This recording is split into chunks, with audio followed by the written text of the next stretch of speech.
Hola a todos, ¿cómo están nuevamente?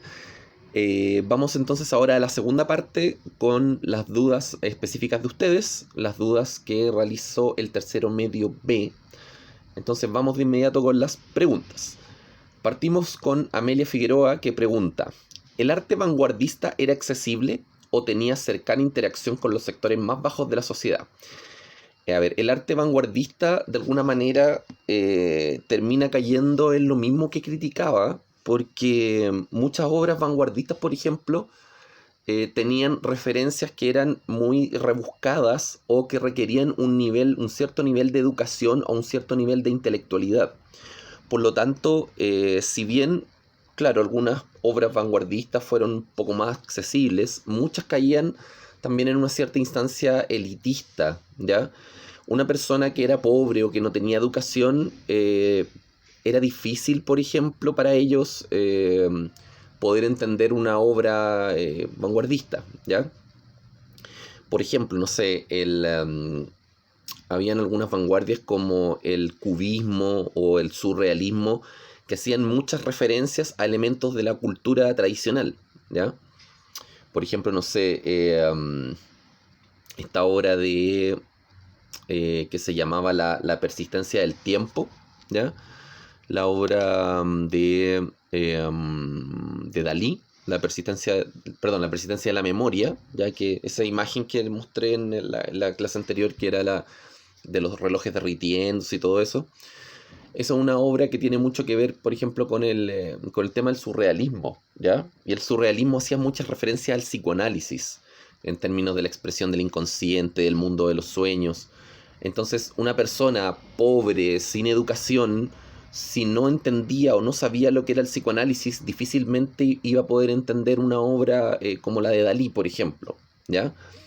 O si alguien, no sé, intentaba analizar esta obra de el Guernica de Picasso, por ejemplo, que era de la visión o de la vanguardia cubista, si no sabía o si no conocía el proceso histórico de la Guerra Civil Española, también era difícil que pudiese entenderlo. Por lo tanto, la relación entre las vanguardias, una persona con educación, por ejemplo, con ciertos estudios, podía entender o interpretar o analizar una obra vanguardista. Una persona pobre sin educación era bien difícil que pudiese lograrlo, ¿ya? Derivado de lo mismo, entonces, la vanguardia no era tan accesible a los sectores más pobres de la sociedad. Entonces, en ese sentido, la vanguardia termina cayendo en una instancia también un poco elitista, ¿ya? En ese sentido. Ya, otra pregunta más dice, por si acaso, para que lo tengan súper claro, no voy a responder todas las preguntas de cada uno, porque hay preguntas que ya respondí en la primera parte, donde expliqué lo de modernidad y posmodernidad, entonces todas esas preguntas de modernidad y posmodernidad las vamos a ir omitiendo. Y también hay algunas preguntas que se repiten, ¿ya? Entonces voy a ir más o menos revisando 2 a 3 preguntas por persona, y las que se repiten obviamente van siendo omitidas.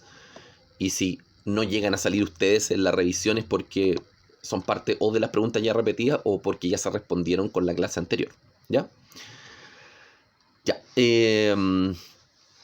Otra pregunta, Amelia Figueroa dice, ya que toda la expansión de la cultura de masas fue en el mismo periodo de la Guerra Fría, en algunas de las obras estadounidenses se hacían ciertos puntapiés o indirectas hacia la Unión Soviética. Sí, uno de los elementos de la cultura de masas, por ejemplo, es el cine, ¿ya? Y en el cine norteamericano, bueno, desde que empieza la Guerra Fría, desde 1948 hasta 1900, hasta la década del 80, hay un montón de referencias en las películas donde clasificaban o trataban de mostrar la imagen de los soviéticos como negativas, ¿ya? El año pasado nosotros, por ejemplo, ahí vimos un elemento de cultura de masa, Rocky, ¿ya? En la película Rocky, que era en este caso Rocky 3, me parece que era, no sé si era Rocky 3 o Rocky 4, el que peleaba con Rocky era un soviético, ya que era Iván Drago, que era como el malo de la película, ya que había matado a un amigo de Rocky en un ring, etc. También, por ejemplo, en las películas de espías, siempre el enemigo al cual había que robarle los planos era de la Unión Soviética, ¿ya? eso, en las películas de deporte, espionaje, era muy frecuente mostrar una imagen de los soviéticos como los malos de la película, ¿ya? Entonces, sobre todo en el cine y también en las caricaturas, en los dibujos animados, se muestra a los soviéticos como los malos de la película, ¿ya? Entonces sí, sí se utilizan elementos de la cultura de masas, sobre todo dibujos animados, películas, para mostrar a los soviéticos como los malos, ¿ya? Entonces sí, sí hay esas indirectas a la Unión Soviética. ¿Se persiguieron artistas que dieran en sus obras críticas contra el gobierno y el Estado? Depende del sector. En Europa Oriental, que era la Europa comunista, sí, se persigue a muchos artistas, pero también aquí depende de la época, ¿ya? Con esto también respondo a otras preguntas que vienen más adelante. Sobre todo en la primera etapa de la Guerra Fría, o sea, partiendo del año 48 hasta el 53, cuando está el gobierno de Stalin, ¿ya? El control es bastante fuerte, porque el gobierno de Stalin era un totalitarismo con características militares bastante estrictas. Entonces, si por ejemplo un escritor o un cineasta trataba de hacer alguna película o escribir algún libro que, no sé, criticara al régimen comunista de la Unión Soviética, probablemente iba a ser perseguido, ¿ya? Cuando muere Stalin en 1953, la situación política y cultural en varios países de la Europa comunista o la Europa oriental se va como a distender un poco, se va a relajar un poco. Este proceso de, podríamos llamarlo así, de mayor apertura cultural, donde el nivel de censura y control militar baja un poco, se va a dar sobre todo desde 1953 hasta 1968, ¿ya? En ese periodo donde algunos países van a desarrollar, no sé, un pensamiento un poco más propio, ¿ya? Un comunismo adaptado, por decirlo de alguna manera, a la cultura del país. Y es acá donde, por ejemplo, no sé, en Checoslovaquia se va a desarrollar lo que se llamó la Primavera de Praga, en 1968, donde es como una especie como de expresión cultural, donde se estaba desarrollando cierta crítica intelectual, estaban apareciendo obras literarias, películas, etcétera. Y eso va a ocurrir en varios países de Europa, ¿ya? Van a haber ciertos procesos revolucionarios o críticas al régimen soviético, por ejemplo, en Hungría, en Rumania, en Checoslovaquia, como ya lo habíamos dicho con la Primavera de Praga. Entonces, por ejemplo, ya en los años, desde el 68 en adelante, empieza nuevamente un control más estricto por el gobierno soviético que también llega al poder. En ese entonces tenemos el gobierno de Leonidas Brezhnev, que está principalmente como en la década de los 70. Entonces el gobierno de Brezhnev, por ejemplo, era un poco más estricto, ¿ya? Entonces ya como en los 70 se vuelve a dar este control que se había dado hasta el año 53 con Stalin, ¿ya? Entonces Brezhnev, si mal no recuerdo, gobernó entre el año 68 y el 80, ¿ya? O sea, como toda la década del 70 está bajo el dominio de Brezhnev y entonces ahí el control es mucho más estricto a nivel general, ¿ya?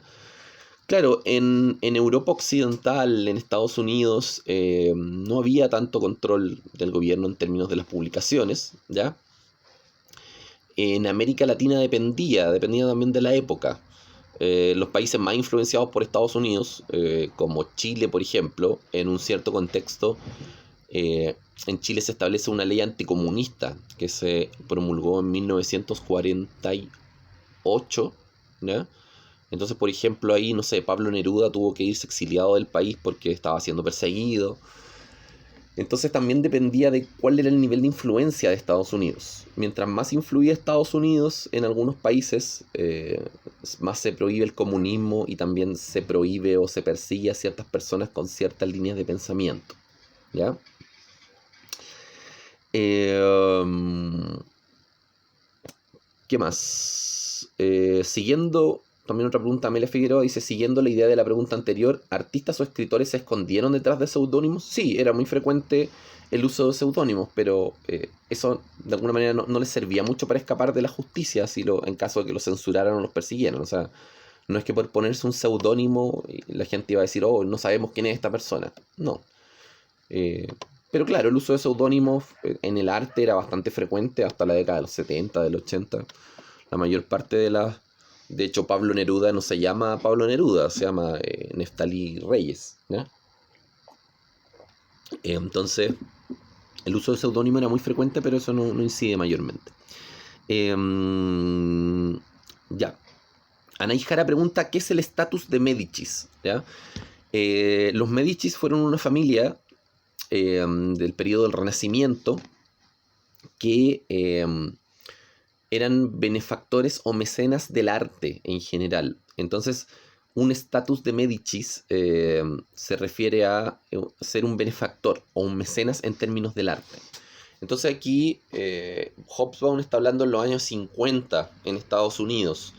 Cuando en Estados Unidos, en esta llamada Edad de Oro, hubo una especie de crecimiento económico a nivel general y la sociedad empieza a estar más estable o tener más dinero, más recursos, empiezan a aparecer ciertos mecenas o benefactores del arte y algunos no solamente van a dar plata para el arte y financiar a ciertos artistas, sino que también van a fundar instituciones, ¿ya? Instituciones que, no sé, van a tener museos o van a tener muestras artísticas. Entonces, un estatus de Médicis hace referencia a eso, ¿ya? A la benefacción o al ser benefactor del arte. Al ser un mecenas, básicamente. Ya, dice por qué, Anaïs Jara también pregunta por qué el mercado de masas redujo las formas tradicionales del gran arte, porque ahora la cultura de masas es mucho más accesible. O sea, el hecho de poder escuchar, no sé, un programa por radio, o el hecho de hacer arte a partir de la publicidad, es algo mucho más cotidiano que, no sé, el arte más antiguo, como la escultura, la pintura, la ópera, ¿ya? Que también para poder entrar, no sé, a un teatro, a ver una obra de ópera o una obra de teatro, era también mucho más caro y menos accesible para la gente más pobre, ¿ya? O para la gente común y corriente. Entonces por eso el mercado de masas lo que hace es, como su nombre lo dice, masificar la cultura, ¿ya? A través del cine, por ejemplo, las entradas al cine eran bastante más accesibles que, por ejemplo, ir a una obra de teatro, ¿ya? Y era también más sencillo de entender. Entonces, por lo tanto, la cultura de masas, a medida que avanza la cultura de masas, el gran arte o el arte liberal burgués del siglo XIX va perdiendo peso o influencia. ¿Ya? Ya. Aquí aparece, también lo preguntaron 2 o 3 personas, entonces no voy a ir con el detalle, pero dicen que es la experiencia stalinista. Se refiere a Stalin, al gobierno de Stalin, que era un gobierno bastante duro, militar, autoritario, en la Unión Soviética entre 1924 y 1953. ¿Ya? Stalinista. ¿Por qué en los años 50, preguntan a Ijara, para comercializar se enfocaban en mostrar una dimensión estética? Porque de alguna manera el arte de la época, sobre todo, no sé, el pop art o otras manifestaciones artísticas, eh, de alguna manera buscaban cierta originalidad, ¿ya? Y para poder lograr esa originalidad, tanto, no sé, en la arquitectura como en la pintura o las representaciones, lo estético, el cómo se presentaba era muy importante, ¿ya? Porque, por ejemplo, las mismas imágenes del pop art, que son parte de esta cultura de masas, eh, las imágenes del pop art son imágenes cotidianas, ¿ya? No sé, una lata de sopa, la lata de sopa Campbell, el clásico cuadro pop art. La lata de sopa era un objeto cotidiano, entonces, más que el objeto en sí, era cómo se mostraba ese objeto, ¿ya? Entonces ahí Andy Warhol lo que hace es poner, no sé, 4 latas de sopa y las pinta como con colores distintos, ¿ya? O les da ciertas tonalidades. Entonces por eso ahí hay una dimensión estética importante más que en el objeto, en cómo se presenta el objeto, ¿ya? Cómo tomamos, no sé, por ejemplo, la figura de Marilyn Monroe, que también lo hizo Andy Warhol. Tomaba no sé, la imagen de Marilyn Monroe y la ponía en negativo, o sea, las partes, no sé, en una fotografía, en una imagen, la parte más clara se veía en oscuro y la parte más oscura en claro, en los negativos, ¿ya?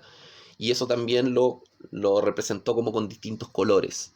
Entonces por eso ahí la parte estética o cómo se presentaba una obra era bien importante, ¿ya? También hay una pregunta acá que dice, ¿cuáles son los estilos autocomplacidos? Se refiere aquí a los estilos más tradicionales que de alguna manera se reafirmaban en sí mismos y que creían estar como en lo correcto. Y claro, en un contexto de innovación vanguardística o en un contexto de cultura de masas, muchos de esos estilos autocomplacidos estaban quedando atrás, ¿ya? Por ejemplo, no sé, la escultura se podría entender como un estilo autocomplacido, ya, nosotros hacemos las cosas de tal forma y está bien. Autocomplacencia quiere decir que está bien como lo estamos haciendo, nosotros tenemos la razón. Entonces los estilos autocomplacidos o más clásicos estaban quedando de a poco atrás, ¿ya? Por eso dice que también, entre otras cosas, no sé, artes como la ópera o el teatro quedan en un cierto... quedan rezagados ante esta cultura de masas o las instancias de la vanguardia. Ya, Antonia Carolina dice, ¿a qué se refiere el autor con artes mayores? Las artes del siglo XIX, ¿ya? Ópera, pintura, escultura, arquitectura. También pregunta acá, ¿por qué los arquitectos de vanguardia de Londres tuvieron más éxito en el exterior que en su propio país? Porque de alguna manera, en Londres, por ejemplo, Londres tiene un estilo bastante como, a ver, por decirlo de alguna manera, más clásico, ¿ya? Eh, un estilo más clásico basado, no sé, por ejemplo, en algunos elementos del barroco, en algunos elementos del clasicismo en términos arquitectónicos. Entonces, claro, si por ejemplo un arquitecto londinense pretendía hacer una obra de vanguardia muy elaborada o extraña o distinta, eso como que no cuadraba mucho en cómo estaba configurado Londres en términos arquitectónicos. Porque claro, Londres en ese sentido es mucho más clásico, mucho más tradicional. Entonces muchos artistas londinenses probaron suerte en otros lados, en París, en Nueva York sobre todo, porque Nueva York se convirtió en la gran capital como de la innovación o de la vanguardia cultural en la década de los 50. Entonces, claro, en otros países o en otros lugares eran mucho mejor, eran más aceptadas estas obras arquitectónicas que en el mismo Londres en sí. Ya, esta pregunta también es bien recurrente. ¿Por qué los intelectuales y artistas bajo el socialismo tenían una influencia política nula? Bueno, porque si alguien era artista en la Unión Soviética o en Europa Oriental, al menos en los periodos más restrictivos o más autoritarios, no tenían una... O sea, tenían que seguir básicamente la línea ideológica comunista del régimen. O sea, si un artista hacía algo que fuera contra el gobierno, lo más probable es que fuera censurado o lo más probable es que no lo tomaran en cuenta o, no sé, probablemente en ciertos periodos, sobre todo con Stalin, podía ser encarcelado. Entonces el arte como tal, la influencia artística bajo el régimen comunista era simplemente seguir los dictámenes del régimen, ¿ya? Eh, por ejemplo, no sé, los escultores, por ejemplo, eran importantes en la Rusia soviética, porque claro, ellos, no sé, tenían que hacer monumentos o estatuas, por ejemplo, no sé, de los grandes líderes de la revolución, no sé, Lenin, Stalin o u otros líderes con posterioridad. Entonces quizás los escultores eran importantes, pero en términos de peso político no tenían tanta influencia porque básicamente tenían que seguir los dictámenes del régimen y listo. ¿Ya? Em, ¿Qué más?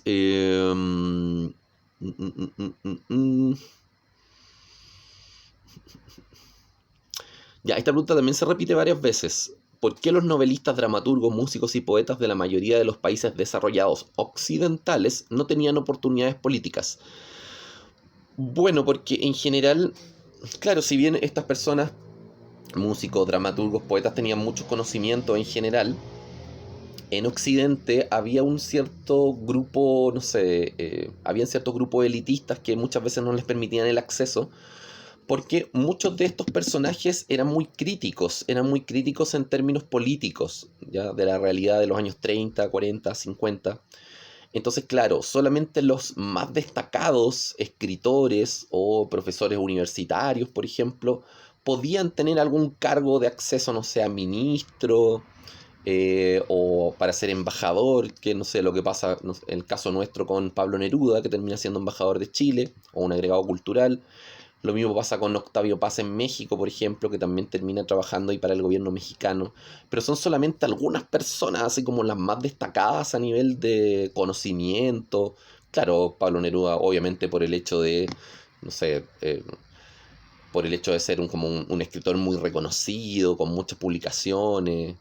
Posteriormente termina ganando, bueno, el premio Nobel en 1970, el año exacto, 71, ¿no? 71 creo el año exacto. Entonces, claro, por eso terminan siendo como figuras importantes y tienen una cierta influencia o participación en la política, pero son los menos. O sea, la mayor parte de los, no sé, artistas, escritores, no van a tener tanta influencia política, ¿ya? Que claro, eso a nivel social te daba un cierto plus o una ventaja en términos culturales, o sea, para poder participar de algunas otras instancias. Eh, pero son aquí los que participan en la política, los intelectuales que participan en la política, no son tantos en general. Los intelectuales están más dentro del lado crítico de la política, ¿ya? Entonces son pocos los que logran acceder a cargos públicos. Claro, por ejemplo, no sé, ahí en el texto mencionan que algunos en Latinoamérica, eh, algunos, por ejemplo, se van a postular para presidente, no sé, el caso de Vargas Llosa en Perú, ¿ya? Y también en el texto mencionan que en África, sobre todo, muchos de los escritores van a ser reconocidos como internacionalmente y por lo tanto van a tener una mayor influencia política, ¿ya? Entonces depende mucho del sector. En África quizás los escritores van a tener una mayor importancia a nivel político. En Latinoamérica va a ser una instancia como intermedia. Los más importantes van a lograr acceder a cargos públicos. Pero sobre todo en el mundo occidental europeo, en Estados Unidos y en Europa occidental, en esos países los artistas no van a tener tanta influencia o injerencia en la política, ¿ya? A diferencia, por ejemplo, de Europa Oriental, en países como, no sé, Checoslovaquia, Rumania, Hungría, donde los artistas eran los únicos que de alguna manera criticaban el régimen comunista. Entonces ahí Hobsbawm también dice en una parte, no sé, los escritores, los cineastas de Yugoslavia, de Hungría, de Checoslovaquia, tenían algo que no tenían en Occidente. Y eso que tenían era el interés del público. El interés del público en el sentido de que ellos eran los únicos que podían, de alguna manera, criticar al sistema comunista o manifestar este descontento. Entonces sentían que la gente estaba interesada en sus obras, en sus libros, en sus películas, porque ellos eran una de las pocas instancias que existían para la crítica a nivel cultural, ¿ya? Eh, ya, aquí también otra pregunta de Antonia Carolina que también la tienen varios de ustedes acá. Que esto aparece al final del capítulo. ¿Por qué el papel que tendrán las artes actuales del siglo XXI resulta algo oscuro? A ver, no lo tomen oscuro como algo malo o negativo, sino que más bien Hobsbawm aquí trata de dar a entender que el papel que tendrá el arte en el siglo XXI y lo que tuvo a finales del siglo XX es, a ver, oscuro no como negativo, sino como ambiguo, o no se sabe muy bien cuál va a ser el papel. ¿A qué se refiere con esto? A ver, en el siglo XIX, el arte más tradicional, o el arte liberal burgués, se basaba mucho, por ejemplo, en la idea de la, no sé, la técnica, o se basaba mucho en la producción de un autor, ¿ya? O sea, por ejemplo, no sé, la pintura del siglo XIX eh, se basaba mucho en el talento de una persona y cómo lo plasmaba en una obra artística. No sé, un compositor de, no sé, de música clásica, o un compositor de ópera, o un escultor, o un pintor, su obra se basa mucho en el talento personal, ¿ya? En cambio, en el siglo XX, de alguna manera, con lo que Walter Benjamin llama la era de la reproductibilidad técnica, ahora las obras van a ser un poco más colectivas, o sea, la idea del autor empieza a desaparecer un poco. Claro, o sea, evidentemente en el cine y en la literatura hay, o sea, hay talento y hay obras de autor muy importantes, ¿ya? Pero por ejemplo, en el siglo XX, no sé, ya, un genio del cine, por ejemplo, no sé, como, no sé, David Lynch o Stanley Kubrick, claro, ellos tienen un genio, tienen toda una idea de cómo desarrollar un tipo de cine con ciertos cánones artísticos, etcétera. Pero ellos no hacen las películas solos, ¿ya? Ellos para poder hacer una película tienen que contratar, no sé, un reparto de actores, con actores principales, actores secundarios, extra, etcétera. Un montón de personas que trabajan detrás de las cámaras, iluminadores, sonidistas.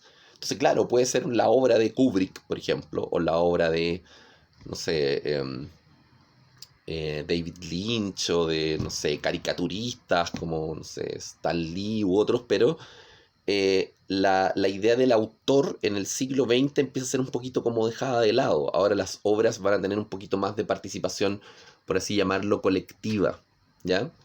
Entonces, a eso se refiere Hobson con que ahora, por ejemplo, el arte en el siglo XXI tiene una cierta perspectiva, o va a ser algo oscuro porque no se sabe muy bien su influencia, ¿ya? Eh, y también por la gran proliferación de estilos, y también por la gran proliferación del arte a nivel general. O sea, también ahí una de las cosas que habla Hobsbawm es que, no sé, si que lo hice en la última página del capítulo, me parece. A ver, si estudiamos el jazz, por ejemplo, es fácil detectar a uno o dos, no sé, jazzistas famosos. Que ahí menciona Charlie Parker, por ejemplo, o Louis Armstrong, ya que es fácil destacar como la virtuosidad o la calidad musical de ellos respecto al resto, ¿ya? Pero hoy día dice, claro, la gente ya no se fija tanto como en la técnica de la obra artística, sino que más bien en lo que eso genera en las personas. Entonces, nosotros que estamos influenciados por ciertos parámetros de la posmodernidad, por ejemplo, a nosotros nos gusta una canción porque significa algo para mí, en términos individuales. Entonces, no necesariamente yo me voy a conectar con una obra artística por su calidad artística o por su elaboración, sino por lo que eso significa para mí, ¿ya? Entonces, claro, a mí me puede gustar un género artístico musical que quizás no tiene tanta elaboración, pero si, no sé, esa canción es significativa para mí como persona, o para mí como, no sé, como sujeto o individuo posmoderno, probablemente va a ser mucho más significativa que una obra más elaborada o que una obra con una mayor calidad artística dentro de lo que se entiende como los cánones más tradicionales a nivel general. Entonces, por eso, claro, con todas las redes de comunicación que existen en la actualidad, o sea, a mí me puede gustar cualquier género musical, no sé, ya, bueno, en mi caso, me puede gustar el género musical del rock, por ejemplo, pero hoy día, ¿cuántas bandas de rock existen en el mundo? Y a partir de eso, ¿cuántas bandas yo puedo escuchar, no sé, por Spotify, por YouTube? Hoy día existen, no sé, si yo coloco bandas de rock en YouTube o en Spotify o del género, que me van a salir cuántas bandas, no sé, 40.000, 50.000, 100.000. Entonces yo no puedo abarcar ni escuchar todo eso. Yo puedo conocer muchas bandas, por ejemplo, pero nunca voy a lograr abarcar todo eso. O sea, en la era posmoderna de alguna manera, o en el contexto actual, hay una mayor cantidad de posibilidades. Y son tantas la infinidad de posibilidades que hay, que tampoco no alcanza, uno nunca alcanza a conocer todo, ¿ya? Si uno se pone a revisar las plataformas de cultura de masa hoy día, plataformas como, no sé, Amazon Prime, como, no sé, Netflix, es muy difícil que yo pueda ver todo lo que está ahí, ¿ya? Y muchas veces yo voy a valorar una obra artística que está en esas plataformas porque a mí me parece entretenida de acuerdo a lo que yo considero como entretenido o interesante a nivel general. Más que quizás por su calidad artística o técnica, yo voy a significar esa obra, esa serie, esa película o esa canción de acuerdo a lo que a mí me pasa con eso, ¿ya? Entonces, claro, el papel de las artes en el mundo actual es algo como ambiguo, por decirlo de alguna manera, ¿ya? No se sabe muy bien cuál es su impacto. A eso se refiere Hobsbawm, ¿ya? Hobsbawm ahí lo diferencia con el tema de la ciencia, porque claro, la ciencia de alguna manera todavía, lo científico todavía es sinónimo de progreso. Independientemente de su concepción, la ciencia es sinónimo de progreso. Pero el arte, no está tan claro que sea símbolo o sinónimo de progreso como tal. Porque de hecho el arte es muy crítico en muchos sentidos y hasta el día de hoy sigue siendo importante en ese término. ¿Ya? Ya, pregunta de Benjamín Contreras. Acá hay algo de posmodernidad que ya lo respondimos. Dentro de las vanguardias, pregunta: ¿qué fue o qué movimiento fue el menos entendido por la gente? todas las vanguardias como caen un poco en esta idea de como reelaboración estética, o como caen mucho las vanguardias también en esta idea de ciertas referencias culturales un poco rebuscadas. Eh, en general todas las vanguardias son difíciles de entender para la gente, aunque quizás la que generó más impacto o la que fue menos entendida por los críticos, tanto por los críticos artísticos como por la gente común y corriente, el dadaísmo. El dadaísmo como que generó un cierto impacto, porque, o sea, el hecho, por ejemplo, de que Marcel Duchamp pusiera un urinario como una obra artística, claro, la gente más pobre y con menos educación, si alguna vez vio esa obra, es como, ¿y por qué esto es una obra artística? No entiendo. No tiene. ¿Qué tiene de artístico? No le encuentro una relación lógica, ¿ya? Y claro, los críticos de arte con mayor conocimiento, más avanzado, encontraban que eso era ridículo y que no constituía una obra de arte en sí, ¿ya? Entonces imagínense que haya un urinario o una taza de baño como una obra artística en un museo. No era entendido ni por la gente más pobre con menos conocimiento, ni por la gente con muchos conocimientos que decía que eso era algo ridículo. Entonces el dadaísmo de alguna manera fue el que podría ser como menos entendido, pero todas las vanguardias en general era difícil o requería un nivel de conocimiento poder entender sus referencias. Eh, ya. Bueno, también pregunta acá Benjamín Contreras, ¿aún vivimos en la posmodernidad? Tenemos elementos posmodernos, ¿ya? No es que toda nuestra vida se rija bajo la posmodernidad. De hecho, la escuela como institución es una institución principalmente moderna, ¿ya? Muchos elementos de la política, de las tradiciones, siguen siendo modernas. O sea, las fiestas patrias son sumamente modernas porque las fiestas patrias tienen que ver con un elemento de identidad, de nacionalismo, y eso, todo eso corresponde a la modernidad, ¿ya? Entonces tenemos elementos de posmodernidad, obviamente, en nuestra cultura, en términos, no sé, de la tolerancia, en términos de la diversidad de visiones, en términos de la multiplicidad de nuevos relatos que reemplazan a los antiguos metarrelatos. O sea, nosotros, claro, estamos en un contexto donde la posmodernidad tiene una influencia muy, pero muy grande, ¿ya? Pero todavía sobreviven muchos elementos modernos, ¿ya? Las instituciones, las escuelas, las universidades, la política, se sigue basando en conceptos principalmente modernos.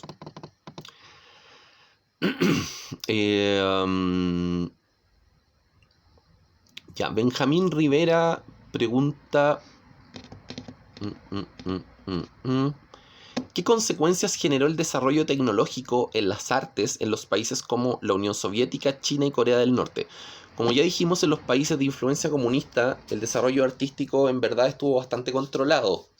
Entonces, el hecho de que, por ejemplo, no sé, en la Unión Soviética, que mejorara la tecnología, no tuvo mayor influencia en el arte. Quizás en los métodos técnicos, por ejemplo, para el cine, ya puede haber mejorado un poco, pero en general, a nivel artístico, no tuvo tanto impacto el avance de la tecnología en estos países. Sobre todo porque, no sé, en la China comunista de Mao Zedong, ya entre los 50 a los 60, gran parte de las manifestaciones artísticas estaban censuradas, ¿ya? Y Corea del Norte también, lo mismo. Entonces ahí la tecnología no tuvo un impacto tan fuerte en el arte como sí lo tuvo en Occidente. Bueno, acá nuevamente pregunta la relación de los artistas en los países comunistas. Ya, pasamos a Catalina Riquelme, que pregunta acá.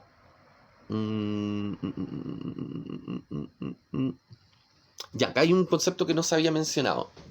En la pregunta de Catalina Riquelme, en la pregunta 4 que hace, dice: ¿a qué se refiere el concepto de el creciente esoterismo en las artes de élite? A ver, lo esotérico se entiende como algo extraño o raro, eh, o algo, un significado oculto, ¿ya? Cuando se habla de las artes esotéricas, lo que se da a entender es que su significado no es del todo claro o no es del todo directo. Entonces, cuando se dice el creciente esoterismo de las élites, del arte de élite, quería decir que, por ejemplo, no sé, el significado de una ópera era difícil de entender para cualquier persona, porque claro, la ópera se cantaba muchas veces en otros idiomas, o tenían referencias, no sé, de la literatura clásica, no sé, Shakespeare, o no sé, u otros escritores. Entonces, cuando esoterismo acá, cuando se menciona en el texto, es sinónimo de un significado oculto o un significado difícil de entender. Entonces, claro, para la gente común y corriente o para la gente más pobre, era difícil de entender el arte de élite, el arte que venía del siglo XIX, que es el arte liberal burgués. ¿Ya? Eh, Se puede decir que el consumo es uno de los factores que de cierta manera desvalorizó lo que es el arte en sus distintas formas, depende de la perspectiva. Eh, a ver, el consumo y la cultura de masas, de alguna manera, claro, le hace perder valor al arte más tradicional, a la pintura, sobre todo a la escultura, que disminuye de, o sea, una cantidad importante de los artistas que se dedican a eso. Eh, entonces acá desvaloriza, por ejemplo, la cultura de masas o el consumo desvaloriza el arte en general. En algunos aspectos sí, si lo vemos desde el punto de vista del arte más tradicional, sí se pierden algunos elementos como artísticos tradicionales, pero también el hecho de que el arte de alguna manera fuera más accesible o que el arte fuera más, por ejemplo, más cercano a la gente cotidiana, también hace que de alguna manera gane una cierta riqueza. Porque, claro, si ahora, por ejemplo, yo veo, no sé, una obra que tiene una cierta referencia a partir de la publicidad, probablemente me va a ser más fácil entenderlo a una obra en la cual yo no tenga idea de qué están hablando. O sea, si yo veo un cuadro, por ejemplo, no sé, como los de Andy Warhol, que tiene, no sé, a Marilyn Monroe en la portada, o Marilyn Monroe en las imágenes, o que sale, no sé, una lata de sopa, o que sale un logo de Coca-Cola, yo probablemente voy a reconocer el logo de Coca-Cola, y claro, probablemente pueda acceder a esa obra de forma un poco más como simple, ¿ya? O si, por ejemplo, yo veo, no sé, un logo de la publicidad o una referencia a algo que yo veo todos los días, probablemente va a ser más fácil de entender que, no sé, una ópera que hable sobre, no sé, una obra de la Edad Media, por ejemplo. ¿Ya? Entonces, en ese sentido, depende aquí de la interpretación. Hay más de algunos autores, más de algún autor, por ejemplo, podrá decir que el arte, al volverse más cotidiano con la cultura de masas, o el arte o la cultura al volverse más cotidiano puede haber ganado valor, pero desde la perspectiva del arte clásico o del arte más tradicional o del arte liberal burgués, claro, podríamos decir que perdieron valor algunas disciplinas artísticas. Entonces depende de la interpretación. Eh, Catalino Osorio pregunta, ¿por qué la literatura europea no era tomada en serio? Porque antes, aquí, porque Hobson habla, por ejemplo, habla de Francia, ¿ya? Dice, ningún autor francés desde los 60 en adelante fue tomado tan en serio, ¿ya? No tenemos ningún autor, comillas, serio, porque claro, los autores del siglo XIX eran tan, no sé, o incluso algunos de los autores de vanguardia, fueron tan importantes dentro del desarrollo cultural que, claro, costaba encontrar escritores o autores que le hicieran el peso tanto a los artistas más clásicos o a los escritores más clásicos, como a algunos artistas de vanguardia, por ejemplo. ¿Ya? Eh, Acá, y con esto respondo la pregunta de que alguien que hizo una pregunta más adelante que preguntaba cuáles eran los escritores de vanguardia más importantes. Ya, por ejemplo, en el caso de Francia tenemos a Apollinaire, ¿ya? Y Apollinaire, por ejemplo, siendo un escritor de vanguardia, desarrolló un tipo de figura, un tipo de poemas que se llamaban los caligramas, ¿ya? Los caligramas es cuando a partir de una forma se hace como con las letras se hace una forma de un dibujo, ¿ya? Entonces, por ejemplo, no sé, ya, hacemos un dibujo, no sé, de la Torre Eiffel o de la forma de la Torre Eiffel y dentro de ese contorno, con las letras, escribimos un poema, ¿ya? Entonces hay distintos tipos de caligramas y a partir de eso entonces se puede configurar una imagen o una figura de algo, ¿ya? Entonces, claro, si tomamos a los escritores franceses de los 70 en adelante, comparados con los grandes escritores franceses del siglo XIX o de principios del siglo XX, hay una diferencia bastante grande. Entonces, por eso dice que acá la literatura europea no era, como comillas, tomada tan en serio, porque claro, si comparamos los escritores europeos del 70 en adelante con los que habían antes, hay una diferencia importante. ¿Ya? Eh, mm, mm, mm, mm. Ya, acá Catalino Osorio y también esta pregunta también está más adelante. Me preguntan por el apartheid sudafricano. Eso lo vimos el año pasado, ¿ya?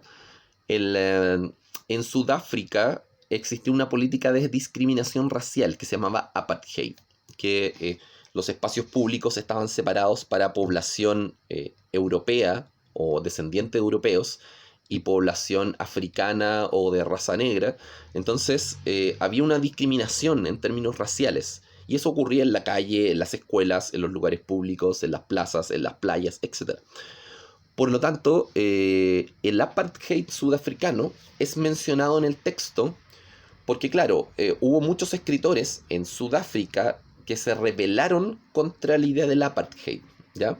Entonces mencionan ahí un par de escritores que... porque el apartheid no estaba solamente en Sudáfrica, estaba en muchos lugares de África, seguían estas políticas de discriminación racial, ¿ya? Entonces dice ahí que algunos escritores sudafricanos, por ejemplo, se rebelaron contra el apartheid en sus obras literarias, que le dieron como un impulso o sirvió de inspiración para la creación literaria en algunos países. ¿Ya? Ya, hay 3 personas que preguntaron sobre el apartheid sudafricano, así que por eso prefiero aclararlo, porque eso era el apartheid, una política de discriminación racial y que se manifestó o se visibilizó, porque esto venía desde 1890, se visibilizó sobre todo con la figura de Gandhi, porque Gandhi, como uno de los líderes de la independencia de India, Gandhi fue uno de los que critica el apartheid, ¿ya? Y posteriormente se hizo muy visible con la cultura de masas, porque la cultura de masas con el, no sé, la radio, el cine, la televisión, de alguna manera expone esto al mundo, ¿ya? Eh, Se hicieron incluso hasta películas sobre Gandhi, y ahí también se seguía denunciando el apartheid en Sudáfrica, porque la política del apartheid duró hasta finales de los 80, ¿ya? Recién cuando, por ejemplo, llega al gobierno, cuando el apartheid en Sudáfrica, cuando entramos a los 90, ¿ya? Cuando asume como presidente Nelson Mandela, que estuvo también varios años preso por criticar el apartheid. Recién ahí se empieza a acabar esa política de discriminación racial. Estamos hablando de 1990, a principios de los 90. ¿Ya? Ya, entonces, claro, la televisión, por ejemplo, en los 60 ayuda a denunciar todas estas políticas de discriminación racial que también, o sea, en Estados Unidos también había discriminación racial con las personas de raza negra o raza afroamericana, ¿ya? Está esta discriminación en Estados Unidos, está en Europa, está en África, y la cultura de masas o los medios de comunicación ayudan un poco a denunciar todo esto, ¿ya? Entonces por eso la instancia del apartheid, esta discriminación es bien importante. Eh,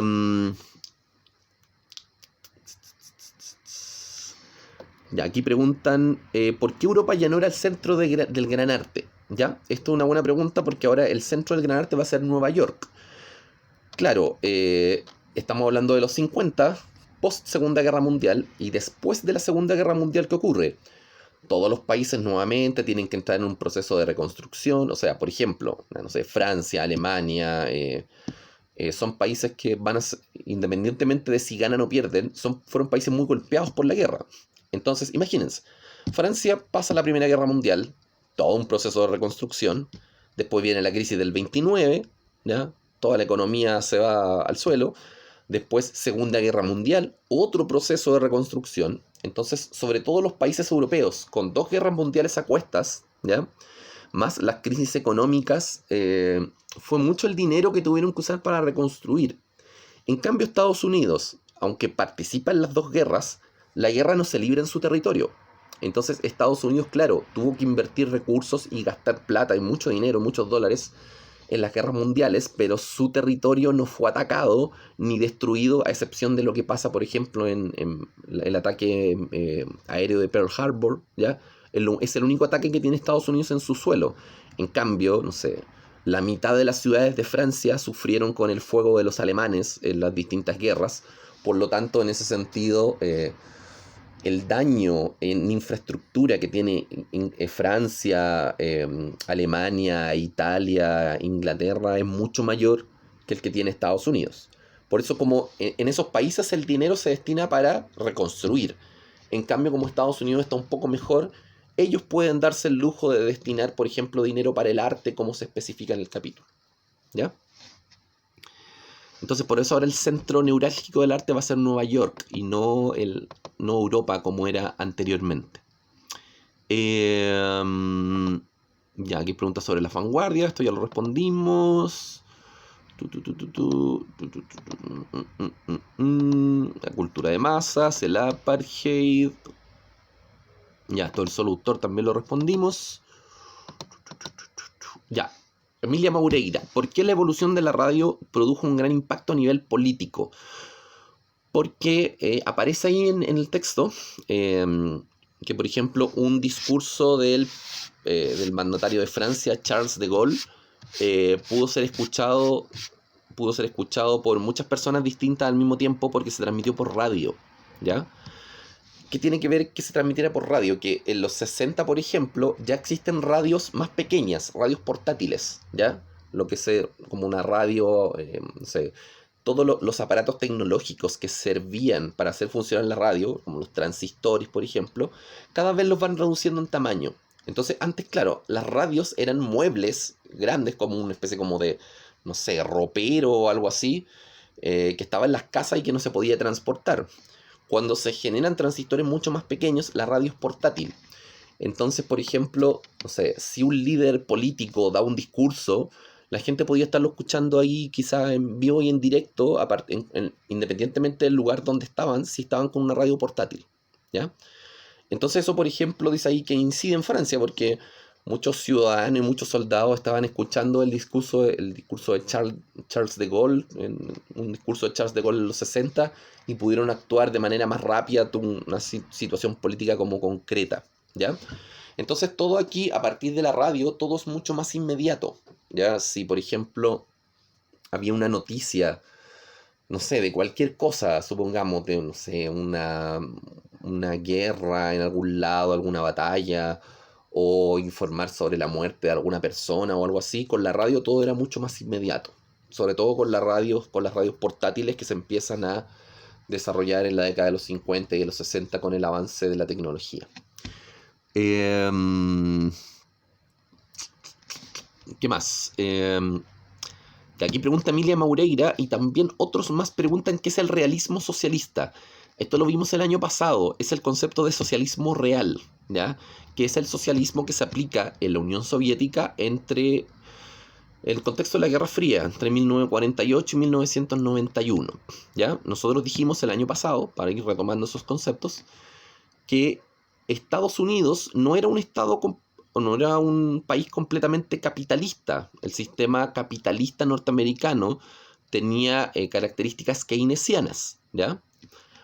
Y por otro lado, la Unión Soviética no era un sistema socialista bajo los parámetros teóricos del socialismo, ¿ya?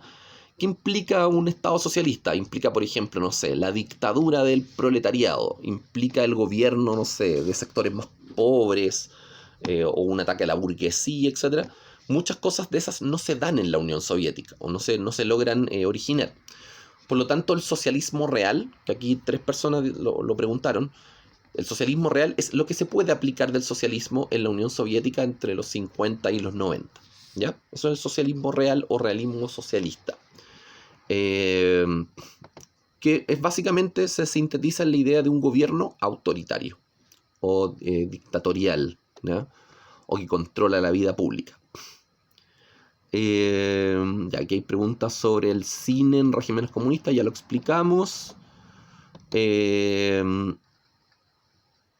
Felipe Flores, ¿Chile fue destacado en algún avance tecnológico? No mucho. En general, todo el proceso chileno se basa en el tema de la industria, en el proyecto EASY, que claro, o sea, Chile tuvo algo de tecnología, pero no fue para nada destacado en comparación al resto del mundo, por ejemplo. ¿Ya? Bueno, nuevamente acá está la pregunta del arte en China, ¿por qué el arte, bueno, por qué en la China comunista fue débil el arte? Porque esas manifestaciones estaban censuradas en los países comunistas. Eh,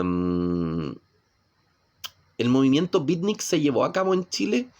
No hubo mucha influencia beatnik, se conocieron algunos autores, algunos escritores, pero en Chile, por ejemplo, el movimiento hippie tuvo un poco más de influencia, ¿ya? Pero los beatnik no tuvo tanta influencia en Chile. Y acá también preguntan por qué el sistema neoliberal intenta eliminar las vanguardias. Porque muchas vanguardias tenían elementos críticos muy importantes. Y el modelo neoliberal, de alguna manera, se beneficiaba de la actividad privada, ¿ya? El movimiento o el sistema económico neoliberal, de alguna forma, intenta fomentar el individualismo. Y las vanguardias critican muchos de estos elementos. Por lo tanto, aquí el sistema neoliberal se lleva muy bien de alguna manera con la posmodernidad, porque la posmodernidad también defiende la idea de un individuo y la idea del consumo. Entonces, el consumo es muy funcional para el neoliberalismo y el consumo también es muy funcional para la posmodernidad como concepto, porque la posmodernidad de alguna manera busca la satisfacción individual a partir del consumo, ¿ya? Entonces, de alguna manera, claro, las vanguardias que eran un poco más críticas o que hacían pensar más a la gente, de alguna manera perjudicaban el desarrollo del neoliberalismo. Aunque claro, no es que el neoliberalismo eliminara las vanguardias en sí, sino que las vanguardias fueron perdiendo peso o fueron perdiendo peso cuando la posmodernidad fue ganando impulso, ¿ya? Entonces, en ese sentido, no es que el neoliberalismo eliminara las vanguardias, sino que se dio como un proceso natural que la posmodernidad ganaba peso en términos de influencia y las vanguardias lo iban perdiendo, ¿ya? También el hecho de que la cultura de masa se expandiera tanto hizo que las vanguardias fueran perdiendo peso también. Ya, Ignacio Malwe pregunta, ¿por qué la crítica ocurre después de la Primera Guerra Mundial y no antes? Entonces se está refiriendo aquí como a la crítica vanguardista. Bueno, principalmente porque después de la guerra se ve todo el horror y toda la destrucción que esto provoca. Ya desde antes había crítica, sobre todo de los sectores obreros. Había una crítica hacia el sistema capitalista o hacia el sistema liberal burgués que había hasta la Primera Guerra Mundial, ¿ya? De hecho, muchos sectores y también hubo algunos artistas que se manifiestan contra esto, pero claro, la crítica va a ser patente y evidente terminada la Primera Guerra Mundial, porque la mayor parte de las vanguardias van a tener éxito o van a tener importancia sobre todo en los años 20, ¿ya? Entonces, claro, como la guerra deja 15 millones de muertos, obviamente la crítica va a ser mucho más fuerte después de la guerra que antes de la guerra, ¿ya? Pregunta aquí Ignacio Malwe, ¿por qué no usaron los medios de comunicación que aparecieron en esta época para exponer su crítica? Sí los utilizaron, ¿ya? Sí fueron utilizados los medios de comunicación. Y la cultura de masas, por ejemplo, en la película Tiempos Modernos de Charles Chaplin, Chaplin, no sé, en los primeros 20-25 minutos de Tiempos Modernos hace una crítica pero brutal al sistema industrial que venía del siglo XIX. O sea, los medios de comunicación masiva sí fueron utilizados para hacer una crítica a elementos del sistema económico, por ejemplo, ¿ya? En esos 25 minutos de Tiempos Modernos, o sea, siendo una película muda, es una crítica pero brutal a cómo la industria de alguna manera logró mecanizar al ser humano y volverlo un ente que simplemente repetía una labor una y otra vez, ¿ya? Es una crítica bien fuerte, bien elaborada, y si no han visto Tiempos Modernos, creo que la vimos en segundo, vimos un par de fragmentos por ahí. Si no la han visto, véanla, está completa en varias partes, una película bastante interesante. Ya, ya aquí, Vanguardia, Unión Soviética, ya todo eso se preguntó. Joaquín Guzmán pregunta acá, ¿qué es el neorrealismo cinematográfico? El neorrealismo es una corriente artística que se manifestó sobre todo en el cine y que el neorrealismo trata, así como el realismo del siglo XIX, trata de mostrar elementos del contexto, sobre todo de los años 40 y de los años 50 en Italia. Entonces el neorrealismo se preocupaba de, por ejemplo, manifestar, no sé, cosas como, no sé, la pobreza, la carencia, el hambre posterior a la guerra. Y acá refleja muy bien las condiciones sociales del contexto, el neorrealismo. Acá hay varios autores importantes, algunos cineastas, por ejemplo, acá tenemos a Vittorio De Sica, ya que tiene dos películas bien importantes. Una es el Limpiabotas o el Lustrabotas, y la más clásica la película más clásica del neorrealismo italiano es El ladrón de bicicletas, ¿ya? Que es una película que, claro, hay un personaje, uno de los personajes de la película es un obrero, ¿ya? Que necesita su bicicleta para ir a trabajar a algún otro lado, y le roban la bicicleta, y acá lo importante de la película, o lo que intenta reflejar, es cómo a partir de un objeto que te sirve para transportarte, se generan como muchos problemas, porque claro, si no tengo ese medio de transporte no puedo ir a trabajar, si no puedo ir a trabajar, no sé, no puedo tener dinero, eso genera pobreza, insatisfacción, hambre, problemas, etcétera, ¿ya? Entonces de eso se preocupa el neorrealismo italiano, como demostrar las condiciones del contexto, las condiciones sociales, y en este género cinematográfico, de alguna manera, había algo de, no sé, improvisación, por decirlo de alguna manera. Muchos autores improvisaban algunas escenas, o también, de alguna manera, siguiendo esta idea como de la cultura de masas, había muchos actores de este tipo de género cinematográfico que no eran profesionales, ¿ya? Muchas veces se contrataba muchos extras, gente que no eran actores, etcétera. Entonces, había algo de improvisación también, tratando de reflejar algunos elementos del contexto. Ya, aquí aparece el concepto de neoeslavófilo, que también pregunta Joaquín Guzmán. Lo eslavófilo tiene que ver, está en relación con lo eslavo, ¿ya? ¿Cuáles son los países eslavos? Los países de la cultura eslava son los países de Europa Oriental, ya casi todos los que estaban bajo la influencia comunista, o sea, países como Checoslovaquia, Polonia, Yugoslavia, Hungría. Esos son países eslavos. Entonces, eslavófilo quiere decir que valora o que apoya la cultura de esos países. Entonces, si uno era neoeslavófilo, no sé, le gustaba, por ejemplo, el cine de Checoslovaquia, o le gustaban los escritores de Polonia, no sé, ¿ya? Eslavófilo, entonces, es que le agrada o apoya las manifestaciones culturales de esos países, ¿ya? Que recuerden, muchas de esas manifestaciones, sobre todo en los 50 y en los 60, criticaban al régimen comunista, ¿ya? Entonces, por ejemplo, no sé, quizás algunos autores checoslovacos, polacos o yugoslavos eran muy bien considerados, por una cuestión lógica, eran muy bien considerados algunos de esos autores en el lado capitalista. Porque si teníamos autores que criticaban el régimen soviético y que criticaban el comunismo, probablemente, no sé, probablemente más de algún autor checo fue muy vendido, no sé, en Estados Unidos, por ejemplo, ¿ya? Un caso particular de eso que lo mencioné en la grabación anterior, la grabación eh,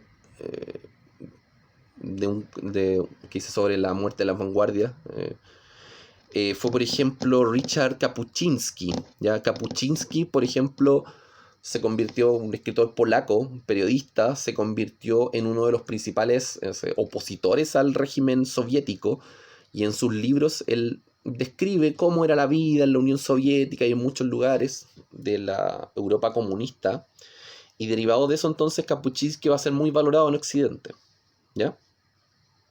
Ahora, no quiere decir que los escritores checoslovacos, polacos, yugoslavos, no quiere decir que fueran procapitalistas. O sea, los escritores de esos países no apoyaban el capitalismo, sino que lo que hacían era criticar las condiciones del régimen soviético, ¿ya?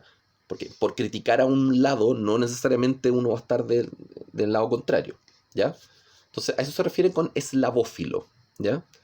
Entonces, los escritores neoeslavófilos se refiere a esos escritores o artistas de los años 60 que criticaban en general el régimen soviético. Ya. Ya aquí hay una pregunta de la escultura, ya la vimos. Ya, ¿a qué se refiere? Esta pregunta también está varias veces. ¿A qué se refiere Walter Benjamin con la era de la reproductibilidad técnica? eso aparece al final del capítulo, son los elementos que ahora permiten, de alguna manera, poder reproducir el arte y la cultura de manera constante.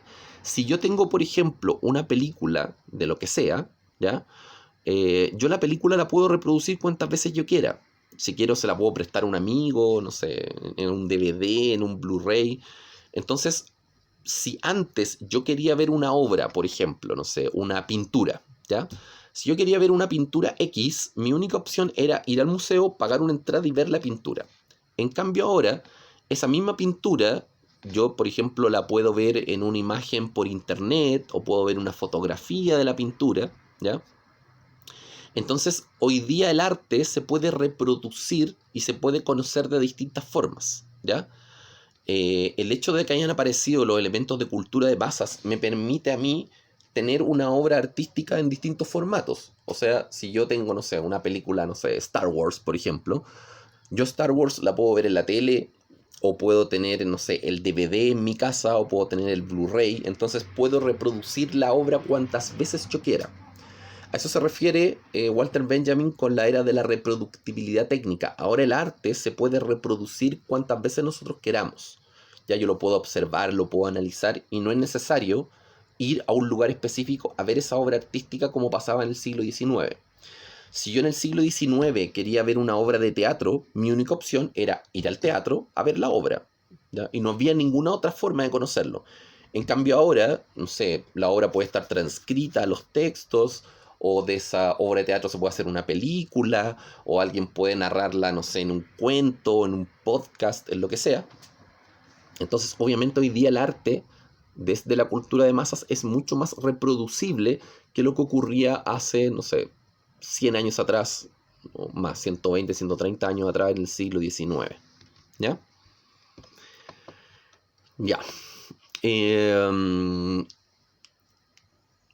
Acá tenemos una pregunta de Joaquín Poblete. ¿Por qué fue prohibido el Partido Comunista chileno en la década de los 40?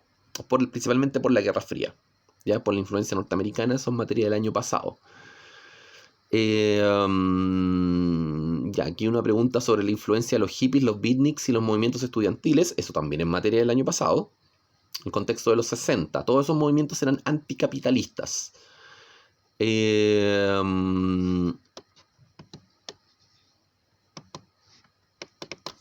Ya, Laura, acá que no aparece el apellido, pregunta ¿por qué se consideraba el arte como un estado de bienestar?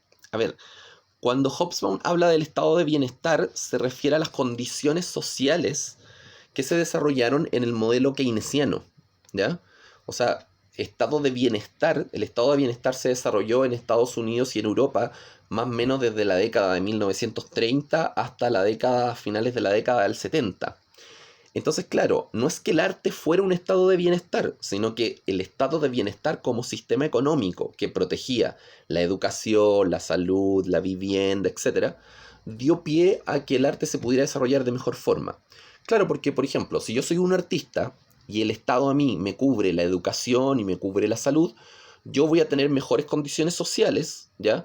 Y por lo tanto voy a poder desarrollar mi arte de manera mucho más libre y espontánea y voy a poder dedicar más tiempo a la creación artística. En cambio, si un país no protege lo social, si a mí no me protege la salud y no me protege la educación, yo como persona común y corriente voy a decir, pucha, ¿qué hago? ¿Hago mi obra artística y me pongo a pintar o busco un trabajo remunerado para poder sobrevivir? ¿Ya? Entonces, el estado de bienestar como sistema político dentro del keynesianismo lo que hace es darle una mayor seguridad a las personas. Y al tener una condición social más estable, una mayor cantidad de gente puede dedicarse al arte. ¿Ya? Eh, Laura aquí también pregunta, ¿cómo hubieran sido las críticas de vanguardia eh, si siguieran vivas respecto a las protestas? Muy probablemente con elementos de no sé, con elementos novedosos, extraños, o que intentaran hacer como algún tipo de representación de lo que está ocurriendo. Probablemente una vanguardia, no sé, trataría de desarrollar algún elemento provocativo, ¿ya? Que fuera, no sé, muy extraño, muy ajeno al contexto. Eh, Quizás esto a ver, de alguna manera, por lo que se ha visto en términos de protesta en los últimos, no sé, 5 años dentro de Chile, quizás uno de los pocos movimientos que ha tomado elementos como medio vanguardistas es el movimiento feminista. ¿Por qué? Porque el movimiento feminista, por ejemplo, ha hecho performances bastante provocativas en cierto sentido, bastante llamativas, en que, por ejemplo, no sé si ustedes vieron o lo mencionamos quizás por ahí en alguna clase, hay una especie como de grupo cultural que hace lo que se llama la yeguada, ¿ya? Que aparecían unas mujeres con una cola de caballo, que claro, para personas comunes y corrientes parecía como bastante extraño, así como, ¿qué tiene que ver, no sé, los caballos con el movimiento feminista? O la idea de la yeguada con el movimiento feminista. Eso es una referencia a Pedro Lemebel, ¿ya?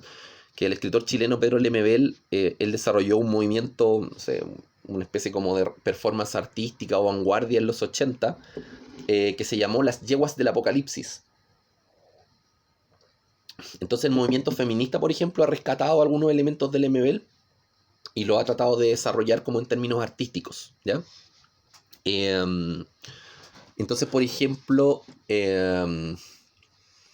no sé, también lo que han hecho con la clásica, o sea, ya conocían esta forma de protesta de un violador en tu camino, ¿ya? Con esa canción de que la representan el violador eres tú, que como que tratan de alguna manera como de hacer responsables como a los carabineros, a las fuerzas policiales o tratan de alguna manera de criticar como los elementos que todavía existen de la cultura heteropatriarcal. Eso podría ser como un elemento de vanguardia. Yo diría que es lo más no sé, revolucionario, lo más contestatario que se ha hecho como en los últimos años al respecto, ¿ya? Igual las protestas se ven como algunos tipos de performance, eso podría ser como algo de vanguardia, ¿ya? Por ejemplo, no sé, en una de las protestas de octubre del año pasado, había una mujer que estaba haciendo una performance artística de una mujer que estaba sangrando, que estaba rompiendo la Constitución, ¿ya? Había un grupo de personas que estaba cargando un ataúd y el ataúd decía neoliberalismo. Entonces ellos estaban invitando al funeral del neoliberalismo, decían el neoliberalismo ha muerto. Y hacían como toda una especie de funeral. Esas son como performance artísticas que se podrían asemejar un poco a lo que hoy día entendemos por vanguardia, ¿ya?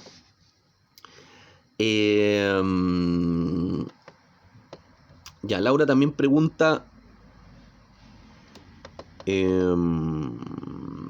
No, esto de las vanguardias, esto ya lo respondimos. Ya. Lucas Gómez. Cuando Hobsbawm dice, las preguntas que determinaban lo que pasaba en el arte eran sobre todo exógenas. Ya, el concepto de exógeno también lo preguntan varios de ustedes. Lo exógeno se refiere a algo externo. ¿Ya? Lo endógeno, algo interno, exógeno, algo externo. En este caso, cuando Hobsbawm habla de lo exógeno, quiere decir que el arte iba de la mano o estaba directamente relacionado con el contexto social, en general, ¿ya? O sea, el arte no iba separado de la sociedad ni nada así. Que también eso aparece en el principio del texto. Dice que muchos historiadores estudian el arte como algo separado de la política, de la economía, y no, va todo relacionado, porque de alguna manera, si ustedes se dan cuenta, muchas de las vanguardias son críticas a elementos del arte liberal burgués o a elementos de la Primera Guerra Mundial, por ejemplo, ¿ya? Mucho del arte crítico de los años 20 y 30 tiene mucho que ver con el contexto político, ¿ya? O sea, por ejemplo, no sé, el Guernica de Picasso es una crítica al proceso político y a toda la guerra que ocurre en España a finales de los años 30. Entonces, el arte no va separado de la sociedad. Lo que pasa es que los historiadores más tradicionales, ¿ya? Que se basan en algunos elementos, no sé, positivistas, por ejemplo, para los historiadores más tradicionales, ¿qué es lo importante de la historia? La política y la economía, nada más, ¿ya? Lo social y lo cultural siempre tradicionalmente fue como dejado de lado, ¿ya? Como para qué vamos a estudiar, no sé, la pobreza, para qué vamos a estudiar los más pobres, no, hay que estudiar la economía, la política, eso es lo importante. Entonces los historiadores más tradicionales, sobre todo hasta 1950, si ustedes consideran, no sé, cualquier libro de historia de antes de 1950, lo más probable es que ese libro hable solo de política y economía, nada más. Y todo el tema de la cultura la deja de lado o lo considera poco importante.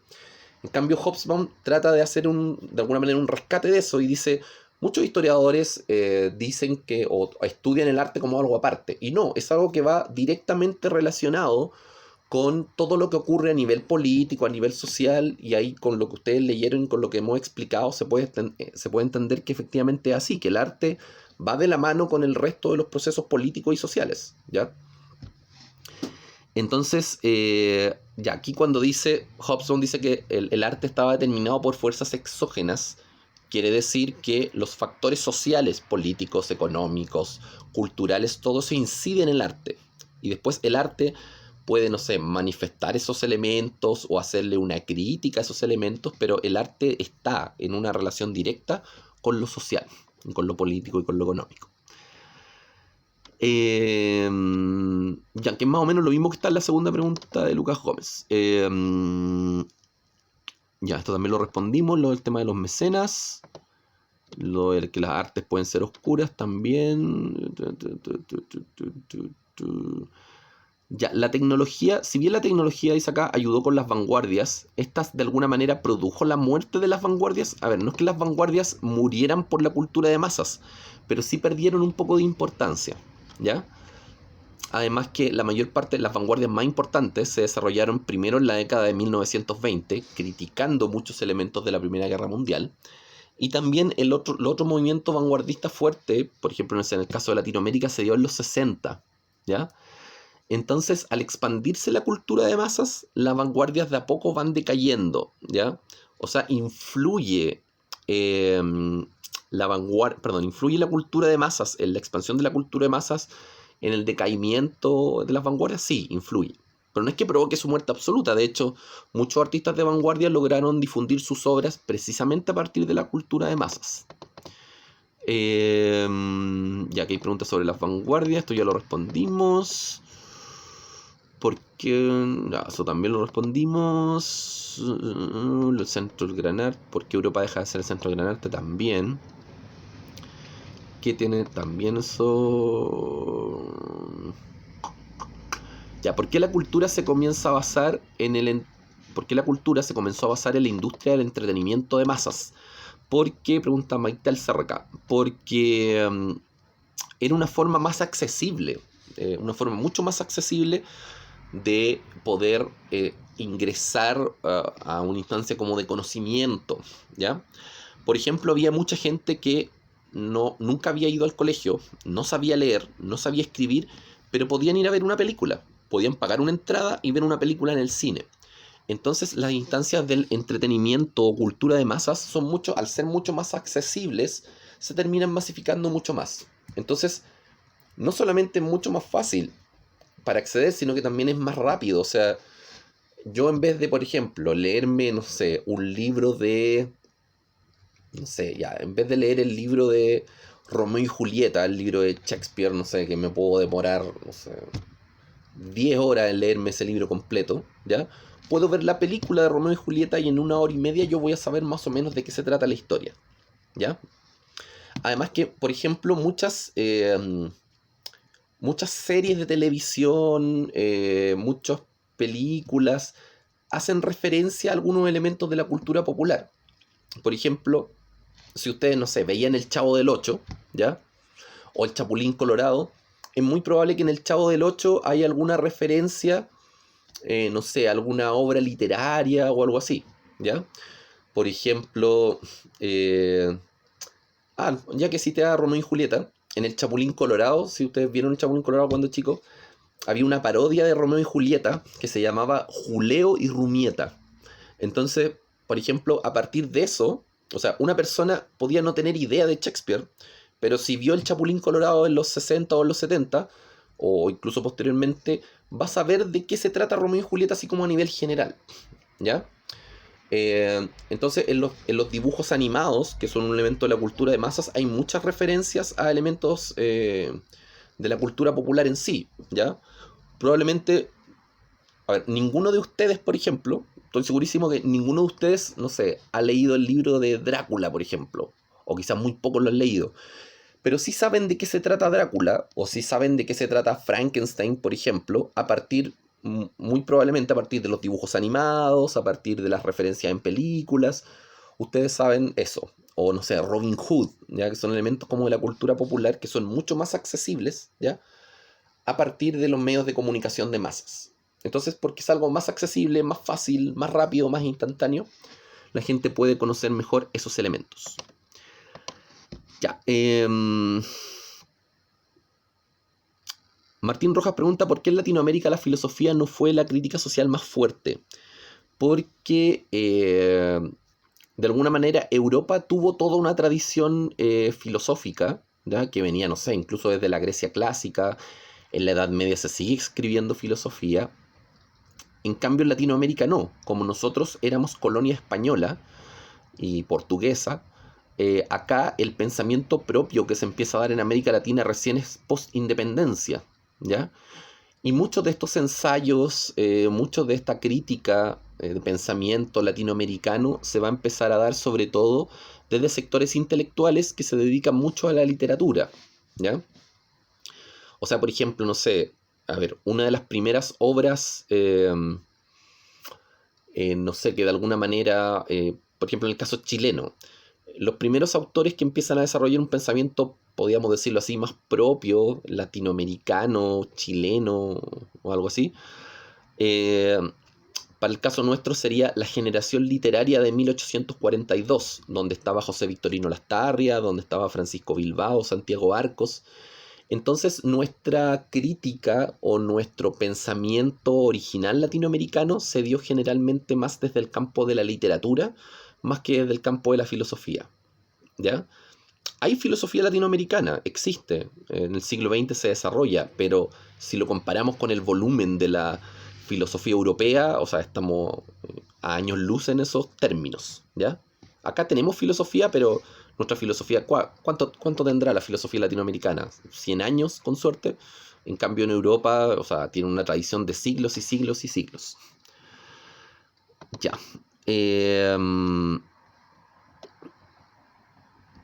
Ya que hay preguntas sobre el arte del Europa Oriental, lo respondimos. Ya, aquí Martín Rojas pregunta, ¿se sigue haciendo arte elitista luego de la llegada del dadaísmo y el cubismo? Sí, se sigue haciendo igual. Hoy día todavía se sigue haciendo ópera, todavía se sigue haciendo escultura, todavía se sigue haciendo pintura, pero ya no es tan masivo como ocurría en el siglo XIX. También pregunta acá, ¿en qué momento los cassettes perdieron protagonismo? En la década de los 90, mediados de los 90, se empieza a masificar los CDs, ¿ya? Y los CD entonces le hacen quitar protagonismo a los cassettes. De hecho, ya a principios de los 2000 los cassettes estaban a un precio muy, pero muy bajo. Y hace poco tiempo atrás, por ahí por el año 2010, dejaron de producir cassettes. Ya, todo esto ya lo respondimos. Aquí las preguntas. Ya, esto también está respondido.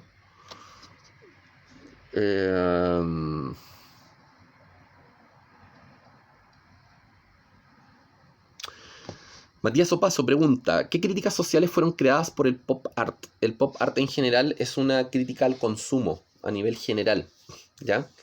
Entonces, mediante elementos cotidianos se hace una crítica al nivel de consumo de la gente, lo cual es también un poco contraproducente porque de alguna manera el pop art también genera instancias de consumo, ¿ya? Por ejemplo, el pop art, al tomar elementos de la publicidad y al deformarlos, lo critica una sociedad que es muy consumista en los 50, pero también eso genera elementos de consumo. Hoy día, por ejemplo, no sé, hay poleras que tienen, no sé, la iconografía pop art, por ejemplo. Entonces lo mismo que estaba criticando esa vanguardia o ese movimiento artístico termina generando más o menos lo mismo, ¿ya?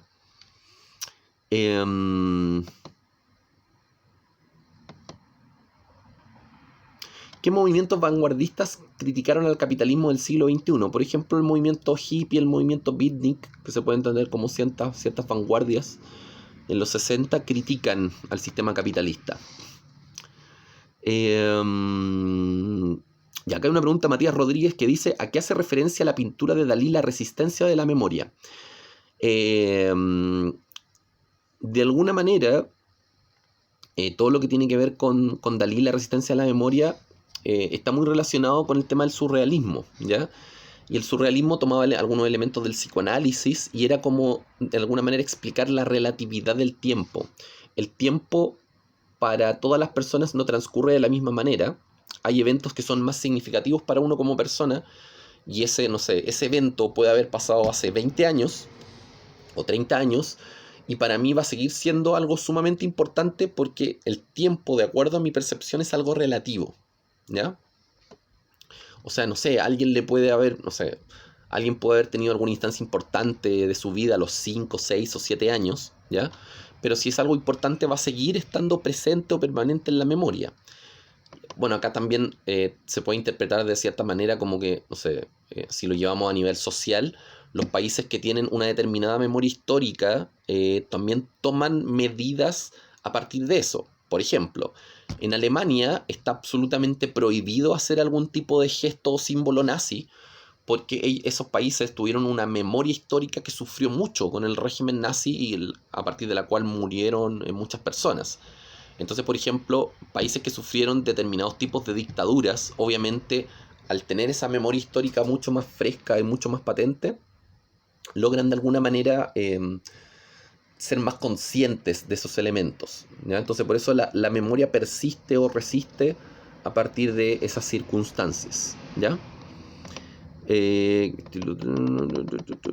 Ya, Sofía Navarrete pregunta acá.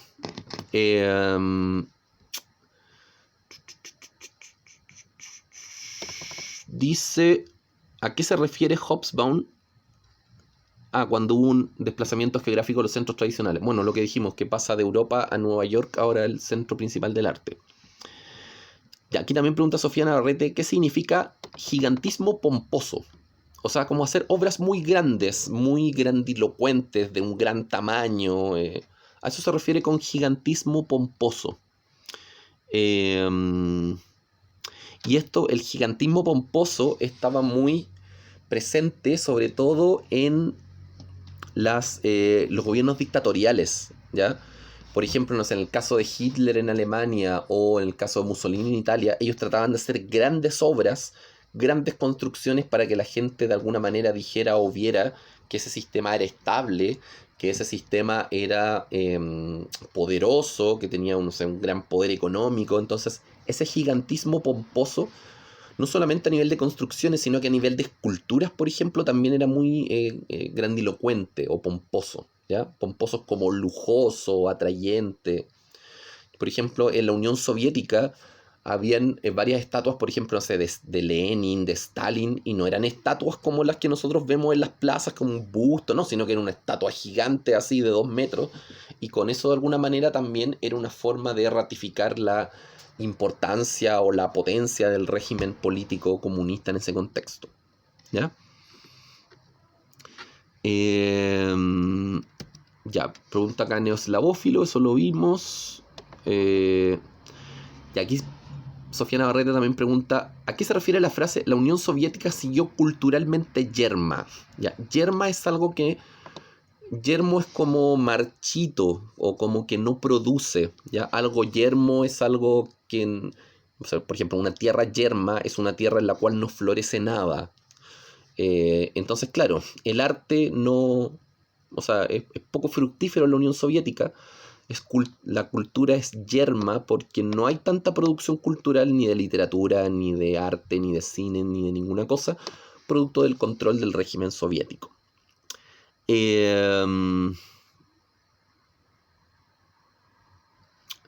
Ya, Ciara pregunta...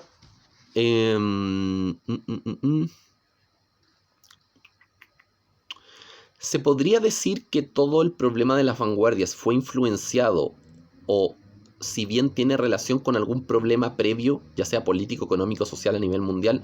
Sí, como ya dijimos, las vanguardias de alguna manera van respondiendo o van haciendo una crítica a todo lo que tiene que ver con los procesos políticos del siglo XX. Así que sí, tiene que ver eso. Tiene que ver el desarrollo de las vanguardias, tiene que ver con el contexto político y responde a eso, ¿ya? Principalmente. Eh, Aquí hay una pregunta bien específica. Está bueno que lo hagan así especificando la página y el párrafo. Dice, Ciara pregunta, en la página 502, segundo párrafo, ¿a qué se refiere Hobsbawm con que los ciudadanos del mundo socialista podían gozar de una libertad rara en aquellas prisiones? A ver, a esto se refiere, a ver, los ciudadanos del mundo socialista, por ejemplo, a ver, los libros de Occidente en general estaban prohibidos en la Europa Oriental. Las películas de Occidente estaban prohibidas en la Europa Oriental. Entonces, los artistas en el mundo soviético, por ejemplo, un artista soviético, claro, ¿qué tenía que hacer?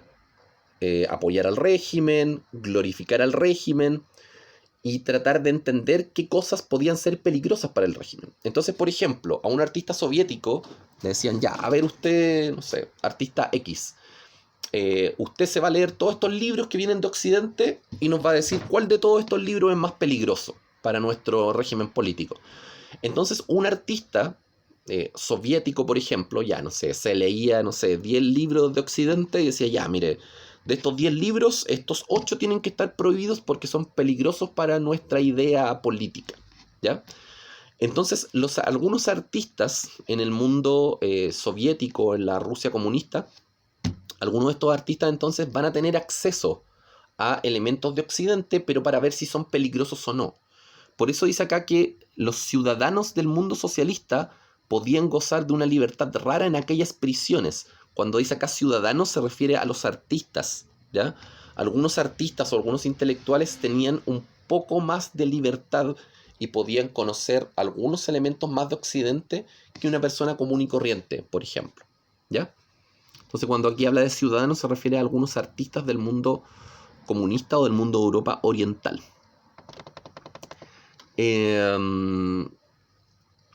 Ya, aquí están las preguntas de Tomás Gómez. Preguntas sobre modernidad y vanguardia, lo respondimos. Ya, aquí Tomás Gómez dice, ¿se puede asegurar que los movimientos de vanguardia cumplieron el propósito de concientizar a la gente en la época de su realidad? Cumplieron el propósito en parte, porque, como dijimos, todo lo que tiene que ver con vanguardias, en términos generales, tiene ideas o referencias un poco rebuscadas. Entonces, de alguna manera, las vanguardias van a impactar más en sectores de clase media o sectores educados de clase alta, ¿ya? Pero quizás en muchos sectores más pobres no tuvo tanto impacto, ¿ya? Porque, como ya dijimos, se necesitaba una cierta educación o un cierto nivel de conocimiento, un cierto nivel intelectual para poder entender la crítica vanguardista. Entonces, las vanguardias logran su propósito de concientizar a la gente, yo diría que parcialmente. Depende mucho del contexto, depende mucho del país, ¿ya? Por ejemplo, a ver, tomemos el caso de Chile. El caso de Chile, un escritor de vanguardia, por ejemplo, puede ser Manuel Rojas.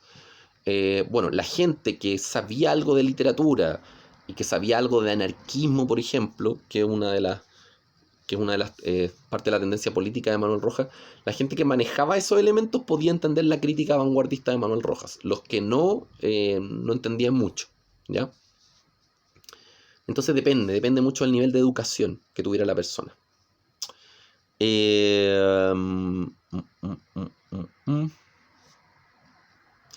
aquí Tomás Gómez dice, Hobsbawm menciona que la modernidad posee debilidad en sus fundamentos teóricos. ¿Cuáles serían las debilidades que presenta esta corriente? A ver, más que una debilidad teórica, hubo elementos que en lo cotidiano de la modernidad que empezaron a colapsar, ¿ya? Sobre todo la idea de las ideologías o la idea de los metarrelatos empiezan a perder bastante peso a mediados del siglo XX. Entonces, a nivel general, la modernidad empieza a colapsar o empieza a perder influencia después de la Segunda Guerra Mundial. Ahora, igual la modernidad tiene un cierto elemento, podríamos decir que es como un arma de doble filo, porque como la modernidad se basa mucho en la idea del metarrelato, y la modernidad se basa mucho en la idea de la crítica intelectual, es una crítica que siempre va volviendo sobre sí misma, ¿ya? Por ejemplo, no sé, el socialismo como metarrelato criticaba el liberalismo, ¿ya? No sé, el anarquismo como metarrelato critica al liberalismo y al socialismo. Por ejemplo, la doctrina social de la Iglesia Católica critica a todas las demás visiones o a todos los demás metarrelatos porque no se preocupan, no sé, de la integridad física del ser humano, por ejemplo, o porque el anarquismo proponía la violencia como método político. Entonces, de alguna manera, en la modernidad siempre hay implícita una crítica, ¿ya? Entonces, independientemente de la visión, del paradigma o del sistema político que tuviéramos, al haber siempre una crítica implícita, el sistema siempre se puede transformar en otra cosa, ¿ya? O sea, aunque estemos en un estado liberal, democrático, o aunque estemos en un estado comunista, o aunque estemos en un estado, no sé, centralizado, que maneje todo, o sea, un estado más liberal, independientemente del tipo de organización social que tengamos, siempre hay una crítica implícita. O sea, el sistema nunca se va a mantener fijo y estable, porque siempre va a haber un cambio y una crítica constante que va a ir haciendo que la sociedad se vaya transformando. Entonces, la crítica es algo esencial de la modernidad, pero también esa misma crítica, de alguna manera, va haciendo que la modernidad pierda peso, ¿ya? Y que varios de sus conceptos vayan teniendo menos importancia y vayan cayendo. Ya aquí está el oxógeno, lo del mecenazgo, lo respondimos. Y aquí Valentina Chacón pregunta, ¿qué son los glosadores y escoliastas? Son la gente que clasifica como archivos, ¿ya? Los glosadores, una glosa es como una clasificación. Y entonces esto es propio como de la, no sé, del arte más antiguo. La historia como disciplina se basaba mucho, por ejemplo, en la idea de los glosadores que hacían toda una clasificación ya de algunos elementos. Entonces la historia como disciplina se basa mucho como en estas personas, ya en los glosadores y en los escoliastas. Bueno, también los escoliastas eran de alguna manera las personas que hacen como una especie como de como revisión o anotaciones de distintos textos. Entonces, por ejemplo, no sé, un escoliasta podía hacer una anotación, por ejemplo, de alguna crítica sobre algún texto, no sé, no sé, de la Edad Media, por ejemplo, ¿ya? Son como comentarios o clasificaciones de elementos artísticos. Eso hacen los escoliastas, ¿ya? Entonces, claro, eso iba más de la mano de alguna manera con el arte más antiguo, con el arte liberal burgués del siglo XIX, y está muy ligado también con el tema del positivismo, que se desarrolló como instancia metodológica a finales del siglo XIX. Ya, estamos terminando. Quedan solamente acá las preguntas de Vieri Calamay. Y a propósito de las vanguardias, que buscan las vanguardias. Bueno, esto, a ver, preguntas de Valentina Chacón y Vieri Calamay. Ya creo que todo esto ya lo revisamos. Hay preguntas de vanguardias, hay preguntas de posmodernidad. Acá hay una pregunta de Valentina Chacón que dice, ¿qué son los guetos de las élites? Un gueto es un grupo cerrado, ¿ya? Entonces el arte elitista del siglo XIX se desarrollaba en guetos, o sea, en grupos pequeños, porque era difícil entender el arte de esa época, la escultura, la pintura, la ópera.